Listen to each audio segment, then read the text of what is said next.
It's a very simple design.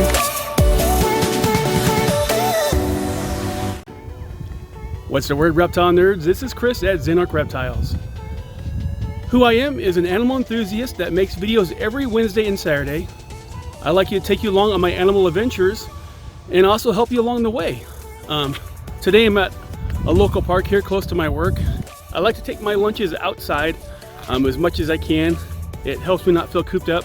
Also, it motivates me to make videos. It motivates me to do my reptiles. So please like and subscribe, and don't forget to hit that notification bell. What that does for you is let you know when my new videos come out. You'll be the first to know.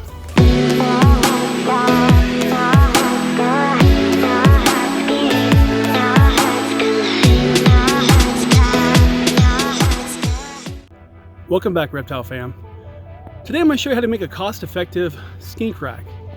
If you're like me, who has an addiction with reptiles, you'll learn real quick that tanks, fish tanks in them will not work. You'll learn really fast that it's not feasible. So I'm going to show you today how to make an affordable skink rack that will, actually I think it's the best functioning thing I've seen for them.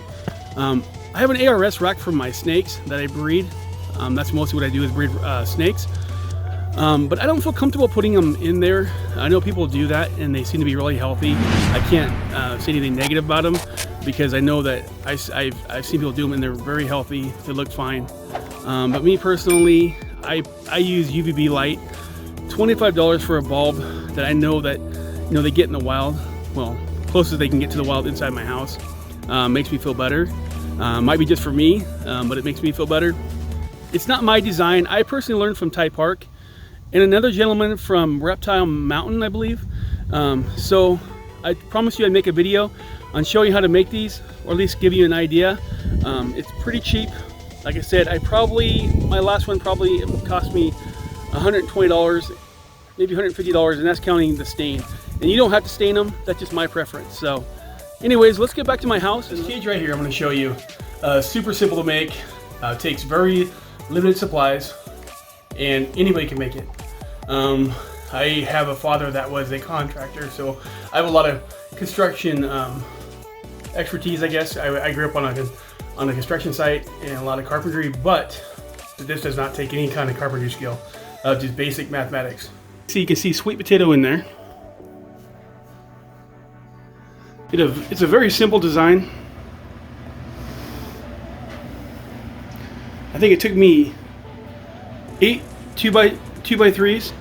I think it took me 3 2x2s right here. These tubs I get from True Value Hardware. I'm not sure if you have a True Value Hardware where you live. They're called Tough Tubs. Those are the most expensive thing. They cost, I think, $23. This mesh right here you can get any Home Depot or Lowe's. It's 1/2 inch. I keep a lot of it around for my rat racks. I buy it by the big rack. I buy it by the big rolls, I'm sorry. You will need to cut 6 sections right here, these ones right here, of 25.5. You got 1, 2 for each level. Obviously 3 levels. That right there is actually got a skink in order for this one right here. To rip the chip down there. I'm actually staining this. I just got lazy, didn't stain it. I have the stain here.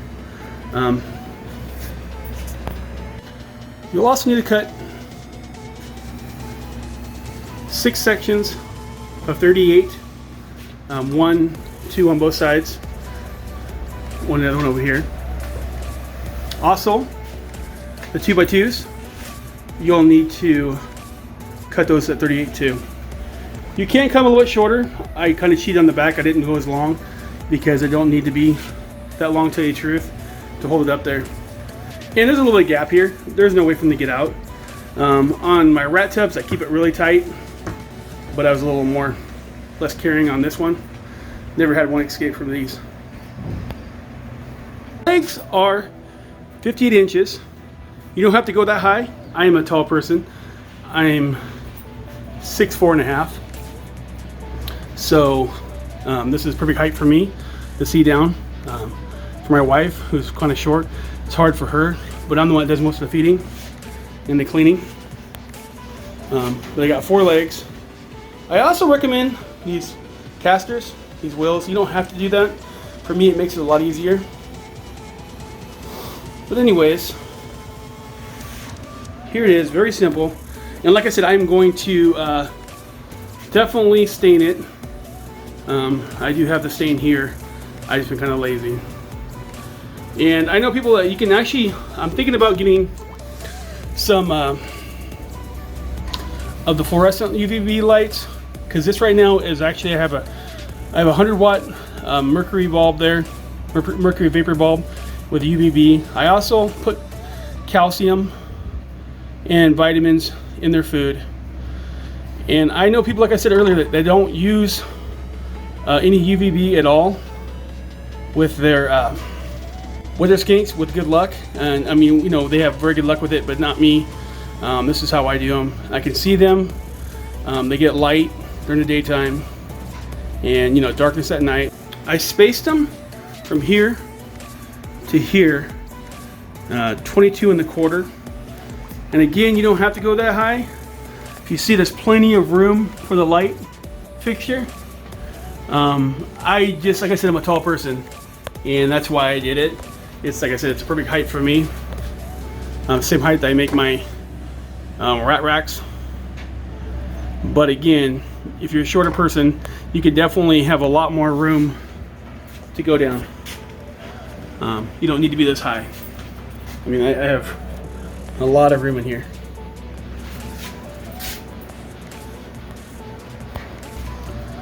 But anyways, if you have any more questions about this, feel free to comment, and I will definitely help you out. Like I said, anybody can do this, and it's so simple. I wish I thought about this a long time ago. It took someone like Ty Park to show me this. It's definitely got more space than a 40-gallon breeder tub. I have 40-gallon breeders actually here, and this has a lot more floor space. So definitely check this out. The tubs at Lowe's would definitely work. They'll save you probably at least $10 to $15 each. If you're on a budget, it's not going to really hurt them to lose a little bit of floor space, because it still would be bigger than a 40 breeder. Anyways, the great thing about reptiles is there's lots of ways of owning them on a budget. There's some things you can't skip, like the UVB lights and things like that, but there is ways of making racks or using tubs that can save you lots of money, and it does not hurt the animals at all. Actually, I think sometimes they do better. There's 2 things I hope you take from this, is that if you're interested in starting a collection and becoming part of the reptile community, there is ways of taking care of your animal without breaking your wallet and without forsaking the needs of the animal.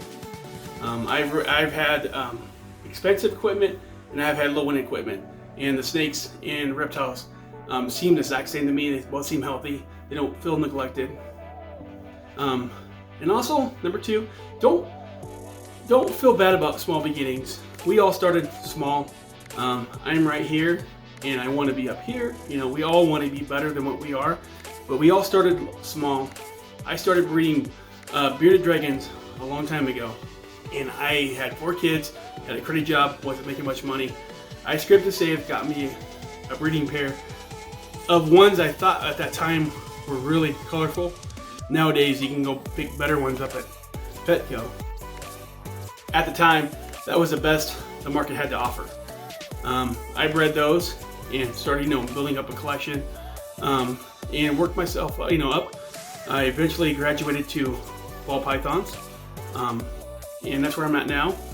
And I am not rich, but I make a decent living off of ball pythons. Usually, when I breed them, they're pretty much sold, and I want more, and I want a warehouse. We all want more, but there's nothing wrong with starting out low and working yourself up, because we all have to climb to where we want to be, and you just constantly gotta grow. So you're young, or you don't have a lot of extra money. Don't feel bad that some of us have high-end equipment. There's no shame in that. We've worked towards it, you know, and you can work towards it too. You just gotta start someplace. That's the main thing. You just gotta get in there and start working towards it. Thanks for checking that video out. That cage will serve you well. It works great for me. It's sturdy, it's cheap, and it's the best I've used. So please like and subscribe, and don't forget to comment down below. The reason why I make these videos is so I can engage with the reptile community. So reptile fam, don't forget to comment, ask me any questions. I do have a lot of expertise when it comes to reptiles. I've been breeding for a long time. Obviously there's people that know more than me. You might be able to help me out as well. So hit that notification bell. What that does for you is let you know when my videos come out. You'll be the first to know. I'll see you next time.